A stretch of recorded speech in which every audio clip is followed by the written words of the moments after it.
Hello friends, welcome back to cinema secrets. இன்னைக்கு பயங்கரமான இன்ட்ரெஸ்டிங்கான ஒரு ஆர்ஆர் கண்டென்ட்டோட வந்திருக்க நண்பர்களே. ஏன்னா நம்ம சேனலை ஃபாலோ பண்ணுற ஏகப்பட்ட நண்பர்கள் ஆர்ஆர் கண்டென்ட்டை போடேன்ப்பா, ரொம்ப நல்லா இருக்கு கேட்கறதுக்கு அப்படின்ற மாதிரி சொன்னீங்க. அதனால மேலே ரிசர்ச் பண்ணிக்கிட்டே இருக்கிறாங்க. அதுக்கும் மேலே இன்னைக்கு நான் எதை பற்றி பேச போகிறேன் அப்படின்ற மாதிரி பார்த்தீங்கன்னா, நம்மளை பொறுத்த வரைக்கும் நிறைய பேருக்கு பேயை நேரில் பார்க்கணும் அப்படின்ற மாதிரி ஒரு ஆசை இருக்கும் பார்த்தீங்களா.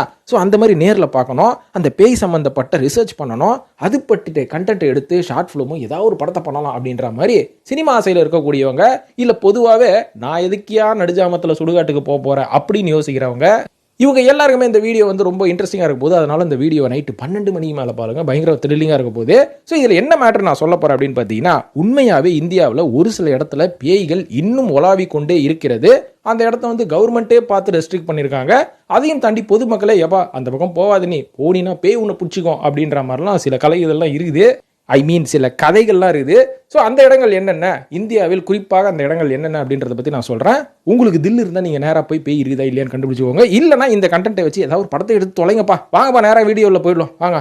இப்போ இந்த வீடியோவில் நான் முதலாவதாக சொல்ல போகிற அந்த திகில் நிறைந்த பேய் இருக்கும் இடம் எங்கே இருக்குன்னு பார்த்தீங்கன்னா, பக்கத்து ஸ்டேட்டான கேரளாவில் தான். ஏன்னா கேரளாவில் 25 GB பங்களா போனகாட் அப்படின்ற ஒரு இடம் இருக்கான். அதுவும் திருவனந்தபுரத்தில் இருக்கான். இந்த இடத்துல ஒரு பேய் உலாவுது. அதுவும் வெள்ளக்கார பேய் அப்படின்ற மாதிரி சொல்றாங்க. இந்த இடம் பகலில் எல்லாருக்கும் ஒரு டூரிஸ்ட் பிளேஸ். அதுவும் அட்வென்ச்சர் ஆக்டிவிட்டி எல்லாம் பண்ணணும்னு நினைக்கிறவங்களுக்கு பகலில் இது ஒரு டூரிஸ்ட் ஸ்பேஸ் அப்படின்ற மாதிரி சொல்றாங்க. ஆனா ராத்திரியில் இது ஒரு திகிலிடம். அதாவது இந்த இடத்துக்கு பின்னாடி ஒரு வரலாறு இருக்கு, அந்த கதை இருக்கு, ஒரு பேய் கதை இருக்கு. அது என்னன்னு பார்த்தீங்கன்னா, இந்த இடத்துல பிரிட்டிஷ் தம்பதிகள் புருஷன் பொண்டாட்டி ஒரு 2 குழந்தைங்க இருக்கிற ஒரு சின்ன குடும்பம் சுதந்திரத்துக்கு முன்னாடி வாழ்ந்துட்டு இருந்தாங்களாம். அதுவும் இந்த டாப் ஹில் மேல இருக்கக்கூடிய இந்த வீட்டில இருந்து நீங்க பார்த்தீங்கன்னா மொத்த டீ எஸ்டேட்டும் 360 டிகிரியில் நீங்க பார்க்கலாம். அதாவது கிட்டத்தட்ட எப்படி சொல்லலாம்னா, நீங்க இந்த குணா படம் பார்த்துருப்பீங்களா, அதுல கமல் ஹீரோயினை கடத்திட்டு போயிட்டு மலை உச்சியில இருக்கிற ஒரு வீட்டை தங்க வைப்பாரு. அங்கிருந்து பார்த்தீங்கன்னா மொத்த கொடைக்கானலும் தெரியும். அது மாதிரி இந்த இடத்துல இருந்து நீங்கள் பார்த்தீங்கன்னா அந்த போனகாட் அப்படின்னு சொல்லக்கூடிய மொத்த ஊரும் தெரியும். டீ எஸ்டேட்டு, டீ பிளான்டேஷனு எல்லாமே தெரியுமா. அந்த அளவுக்கு ஒரு சொகுசான ஒரு இடங்க. இந்த இடத்துல அந்த பிரிட்டிஷ்காரர் தம்பதிகளோட, அதாவது குடும்பத்தோட வாழ்ந்து கொண்டு இருக்கும்போது அவருக்கு இருந்த 2 பசங்களும் நோய்வாய்ப்பட்டு இறந்து போயிட்டாங்களா.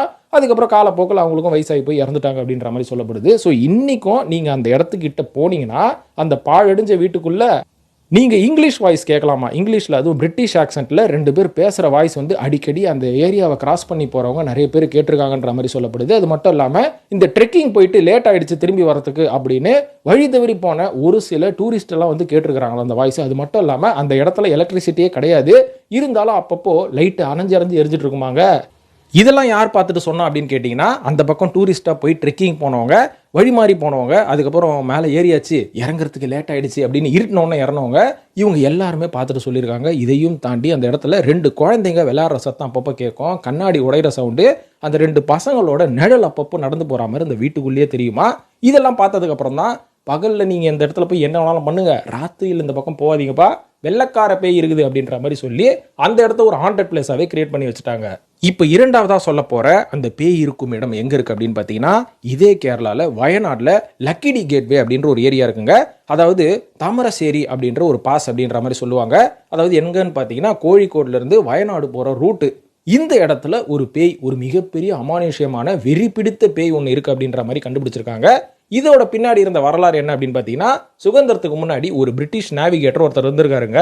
இவரோட வேலை என்னன்னு பார்த்தீங்கன்னா, கொலம்பஸ் அமெரிக்காவை கண்டுபிடிச்ச மாதிரி இந்த வெள்ளக்காரங்களுக்கு இதே தான் வேலை. ஒரு ஊரில் என்னென்ன மாதிரியான வித்தியாசமான இடங்கள் இருக்குது அப்படின்ற மாதிரி இவங்க கண்டுபிடிச்சி இவங்க பெருமை தேடிப்பானுங்க.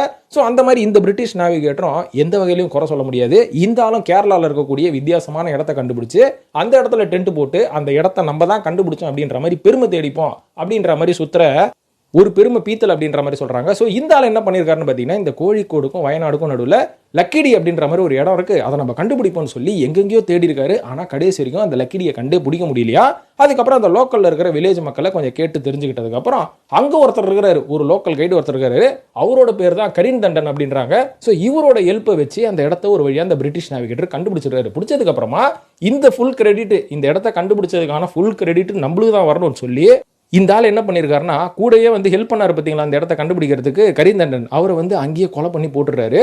போட்டதுக்கு அப்புறமா வெறியான கரிந்தண்டன் அவர்களோட ஆத்மா அந்த பிரிட்டிஷ் ஆளை பழி வாங்கணும் அப்படின்ற மாதிரி நினைச்சிருக்கு. பழி வாங்கச்சா இல்லையான்னு தெரியல. ஆனால் அந்த ஆத்மா அதே ரூட்ல தான் சுத்திட்டு இருந்தது அப்படின்ற மாதிரி சொல்றாங்க.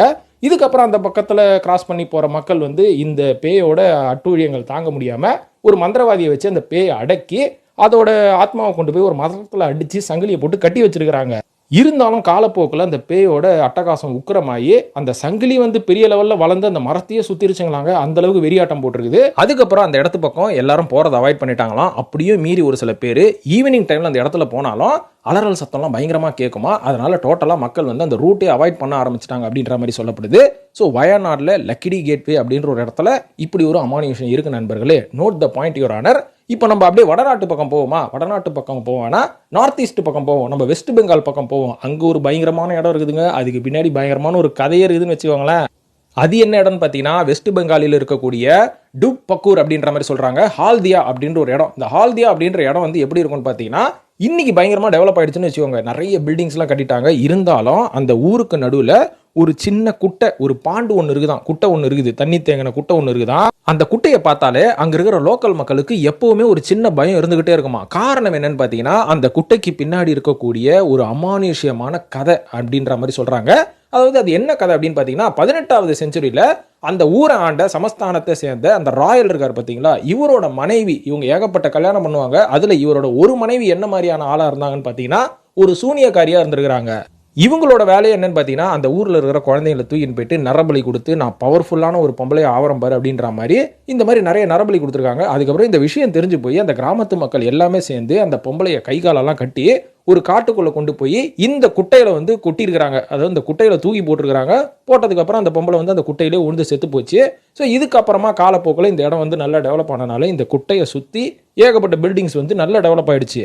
இருந்தாலும் இது இவ்வளோ வருஷம் ஆயிடுச்சுல, இந்த இடத்துல என்ன இருக்க போகுது அப்படின்ற மாதிரி சொன்னீங்கன்னா ஒரு 25 வருஷத்துக்கும் அந்த ஊரில் பூத் சதுர்தசி அப்படின்ற மாதிரி ஒரு ஃபெஸ்டிவல் ஒன்று கொண்டாடுவாங்களாங்க. அந்த நேரத்தில் அந்த குட்டையில் இருக்கிற அந்த ஆத்மா வெளியில் வருமா. வெளில வந்தது மட்டும் இல்லாமல் அந்த குட்டைக்குள்ளேயே வந்து ஏகப்பட்ட சத்தம் போடுறது, அலறல் கொடுக்கறது. அதுக்கப்புறம் யாராவது அந்த பக்கம் போனானுங்க, தெரியாமல் இந்த விஷயம் தெரியாமல் போயிட்டானுங்கன்னு வைங்களேன், அவனுங்க காணா போயிட்டானுங்கன்னு வைங்க, அடுத்த நாள் அவங்கள தேடவே மாட்டாங்களாம். ஏன்னா அடுத்த நாள் அந்த குட்டையில் பொணமாக மிதந்துட்டு இருப்பானுங்களாம். இந்த மாதிரியான நிறைய அமானுஷ்யங்கள் இன்னும் அந்த குட்டையில் நடந்துட்டு இருக்கு அப்படின்ற மாதிரி சொல்லப்படுது. ஸோ இன்னமும் அந்த ஹால்தியா அப்படின்ற இடத்துல அந்த குட்டை இருந்துகிட்டு தான் இருக்கு. இப்போ டோட்டலாக மக்கள் அது பக்கமே போகிறதுக்கு அவாய்ட் பண்ணிட்டாங்க. ஆனால் ஒரு 25 வருஷத்துக்கும் நான் சொன்ன அந்த பூத் சதுர்தசி அன்னைக்கு இந்த ஆத்மா வெளில வந்து அட்டகாசம் பண்ணும் அப்படின்ற மாதிரி சொல்கிறாங்க. இருந்தாலும் அந்த ஆத்மா உள்ளே தான் இருக்குது அப்படின்ற மாதிரி சொல்லப்படுது. ஸோ இதை வச்சு கூட நீங்கள் ஒரு இன்ட்ரெஸ்டிங்கான ஹாரர் ஃபிலிம் ஒன்று எடுக்கலாம் இல்லைங்களா. இப்போ இதனை தொடர்ந்து அடுத்ததான் நான் சொல்ல போகிறது பெங்கும் கொடார் அப்படின்ற ஒரு ரயில்வே ஸ்டேஷனை பற்றி. இதுதாங்க சரியான ஒரு கதை அப்படின்னு நான் சொல்லுவேன். ஏன்னு பார்த்தீங்கன்னா இந்த பெகுன்கோதர் ரயில்வே ஸ்டேஷன் ஒரு ஹாண்டட் ரயில்வே ஸ்டேஷன் அப்படின்றத இந்தியன் ரயில்வே டிபார்ட்மெண்ட்டே அனௌன்ஸ் பண்ணி பல வருடங்களாக இது பூட்டப்பட்டு விட்டது அப்படின்ற மாதிரி சொல்லப்படுது. கிட்டத்தட்ட 1967 வருஷம் அந்த ரயில்வே ஸ்டேஷனில் ஒர்க் பண்ண ஒரு ஒர்க்கர் ஒரு பேய் அடித்து செத்துட்டாரு அப்படின்ற மாதிரி ஒரு பெரிய நியூஸ் ஒன்று வந்துருக்குது. அதுக்கப்புறம் பார்த்தீங்கன்னா அந்த இடத்துல வந்து யாருமே வேலை செய்ய வரல. இதையும் தாண்டி ஒரு ஸ்டேஷன் மாஸ்டர் அடுத்த நாள் அந்த இடத்துல வேலை செய்யறதுக்காக நியமிச்சிருக்கிறாங்க.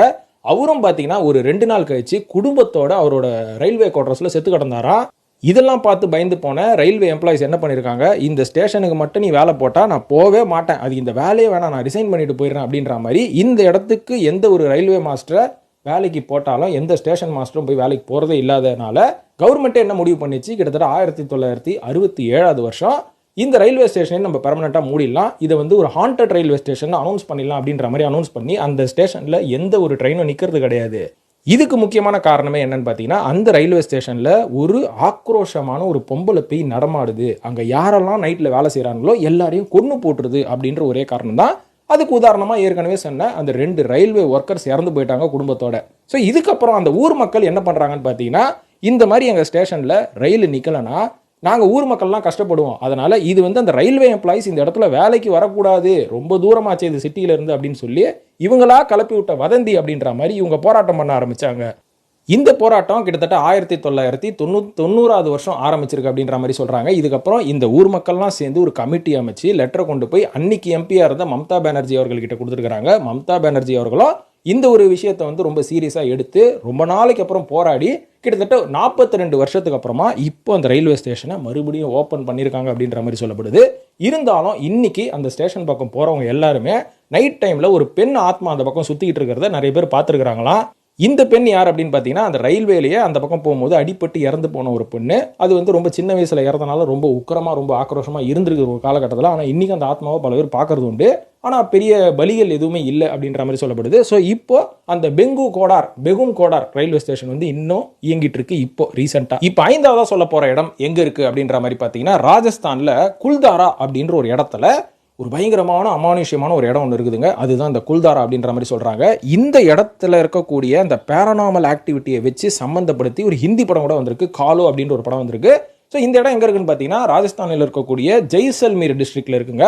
இந்த இடத்துல வந்து கிட்டத்தட்ட 19th மற்றும் ஒரு 13வது செஞ்சுரியிலிருந்து ஒரு 19வது செஞ்சுரி வரைக்கும் பலிவால் அப்படின்ற பிராமின் கம்யூனிட்டி அங்கே ரொம்ப நாள் வாழ்ந்துருக்கிறாங்க. அதுக்கப்புறம் அந்த இடத்த வந்து வேற ஒரு மக்கள் ஆக்கிரமிக்க ஆரம்பிக்கும் போது இவங்களோட மக்கள் எல்லாருமே அந்த இடத்துல இருந்து குடிபெயர்ந்து போற மாதிரி இருந்துதான். அப்போ இவங்க எல்லாருமே வைத்தறிச்சல்ல அந்த மக்களை சாபம் விட்டுருக்காங்க. என்ன மாதிரி சாபம்னு பார்த்தீங்கன்னா, எங்களை இருந்த இடம் இத்தனை செஞ்சுரியாக நாங்கள் இருந்திருக்கிறோம், இத்தனை நூற்றாண்டாக நாங்கள் இருந்திருக்கிறோம், எங்களை துரத்தி விடுறீங்க பார்த்தீங்களா, இனிமேல் இந்த இடத்துல எவனுமே இருக்கக்கூடாதா அப்படின்னு வயிறு இருந்து சாபம் விட்டாங்களாம். அதனால அந்த சாபம் வந்து அந்த இடத்துல ஏகப்பட்ட பேரனாமல் ஆக்டிவிட்டியை கிரியேட் பண்ணிடுச்சோம். அதனால் அங்கே போய் ஒருத்தர் இருக்க போகிறாங்கன்னா ஏகப்பட்ட பேரனாமல் ஆக்டிவிட்டி, நம்மளை பயமுறுத்துற அளவுக்கு ஏகப்பட்ட மரணங்கள் இந்த மாதிரி தொடர்ந்து நடக்க ஆரம்பிச்சுதான்.